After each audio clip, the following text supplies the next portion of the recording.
Jan Agata together with my co-candidates for Mr. Lawag. Joseph. My name is Joseph. I'm from Barangay 10, Lawag City.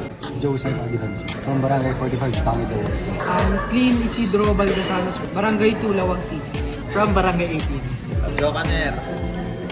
Orap Jr. from Barangay 35, Gabosor, Lawag City po. James Bond de la Cruz, 20 from Barangay 54A, Lagisayel, Lawag City.